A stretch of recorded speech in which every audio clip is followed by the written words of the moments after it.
Snack Lord. Hey guys, what's up? It's me, Wolverine, and I'm here to announce Snack Lord's review on X-Men Apocalypse.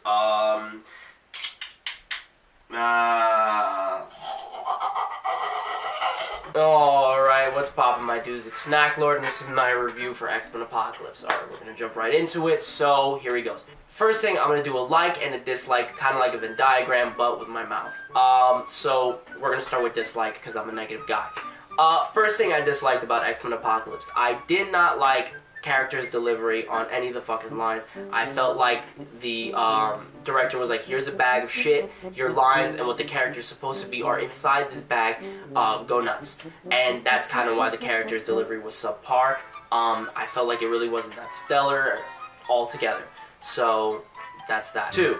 I personally did not like the comedy in the movie. A lot of the times these Marvel movies do a fantastic job at, you know, putting a comedy aspect into their movie where, you know, they'll have a little joke here, you know, a little innuendo there, where it's laughable. It's very good. Deadpool is the exception because Deadpool is just funny altogether. But a lot of the times these Marvel movies will just kind of throw in, you know, a little haha here. X-Men did not do that. It was not funny in any way, shape, or form. The only character that was remotely funny was Quicksilver, but that's later on in the video. Yeah, they did a really bad job of making me laugh. I felt like the jokes were pushed too hard. They were too corny, you know, instead of kind of putting them in there where everybody gets like a haha, you know, a little comic relief during a tense situation. It was kind of like, stop, joke, okay, continue, instead of it being kind of like slipped in. So that was another problem. 3, the casting wasn't stellar. I didn't feel like the characters really sometimes fit who they were. You know, just slapping red hair on Jean Grey doesn't make her Jean Grey. I feel like what Marvel movies do the best is cast perfect characters to fit their needs. They do a fantastic job. They did it with Spider-Man. Chris Evans looks just like fucking Captain America. Robert Downey Jr. is like Tony Stark's twin. Chris Hemsworth is Thor. He's Thor. You know, all these people look exactly like who they're supposed to look like, and they do a fantastic job at that. Fox sucked dick at doing that. They literally were like, let's just throw some new faces in here, go for yourself, you know. A lot of them were inexperienced with superhero movies, some of them were very experienced with superhero movies, and that's kind of where I was disappointed, because X-Men Days of Futures Past, they had veterans, you know. They had Ellen Page, who was Kitty Pryde, you know, they had Wolverine, they had, you know, all these different people, all these experienced actors who looked just like their characters, who were good at their characters, and that's why that movie was a lot better.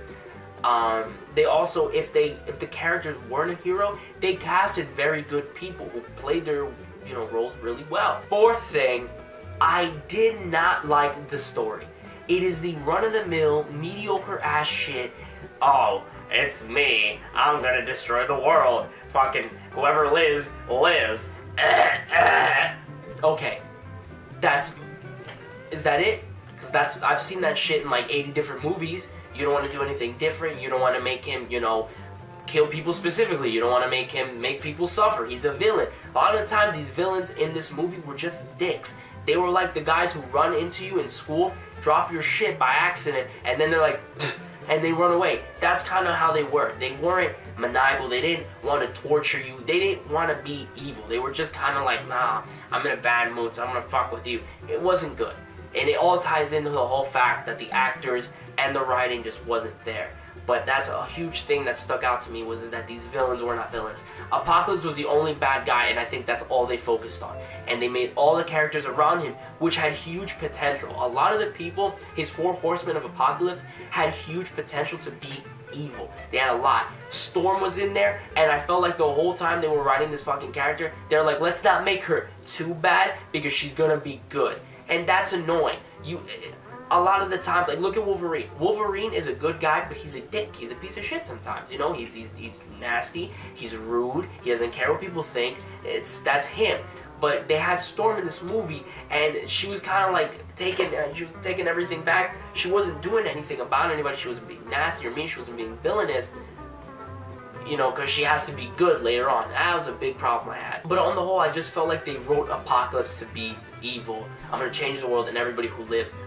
Fuck everybody else. And so that's aggravating. So that was about it for all the negatives. So we're gonna move on to the positives. First positive, I loved Quicksilver. I think Quicksilver was one of the best casted characters in the entire movie, bar none. He delivered whatever. I'm not big on like the X-Men comics, so I don't really particularly know how Quicksilver acts, but whatever he was doing, however Quicksilver acts in the comics, doesn't matter to me because I like Evan Peters' Quicksilver.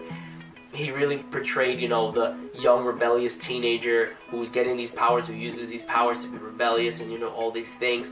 I loved a lot of the times in the movie that he was the comic relief. He was the only comic relief. Nobody else was fucking funny. But I think he did a fantastic job. He's really good. I don't know why, but I feel like him, Apocalypse, and like maybe Professor Xavier and Magneto were like well-written characters because they were the ones that stuck out to me the most. Number 2, I liked Magneto's story. A lot of the times Marvel movies will kind of go into their villain a little bit, you know, their backstory, they'll show a flashback or whatever. They showed why Magneto hates humans so much. And I thought that was really good because, you know, you go back all the way to like the first X-Men where he's just, I hate humans, and the only reason they give you is, oh, because, you know, mutants are the superior race. Now they go back and they show you that Magneto actually tried. You know, he tried to love humans, he tried to do things correctly, you know, live amongst them, help them, but they just fuck him in the end. The third thing I really liked about the movie, which goes hand in hand with the writing, which is kind of like contradicting myself, is I felt like they did a really good job of showing how Charles Xavier's school progresses. And that's something that I liked a lot. I liked it because they, instead of just making it, this is Charles Xavier's Academy for the Gifted, they showed how he was once just really concerned about education, and that's it, and not fighting. But, you know, when these events transpire in the movie, he becomes a lot more focused and in tune with, okay, this shit happened, you guys have to learn, you know, we have to protect ourselves, because these fucking humans aren't letting us live our lives. So that's just about it. I give it Snack Lord's 5 dicks out of 10. I think it felt really short compared to a lot of other Marvel movies. So that's that. Thanks for watching. Remember to like the video, subscribe to the video. That would help so much. Thank you guys so much. Goodbye.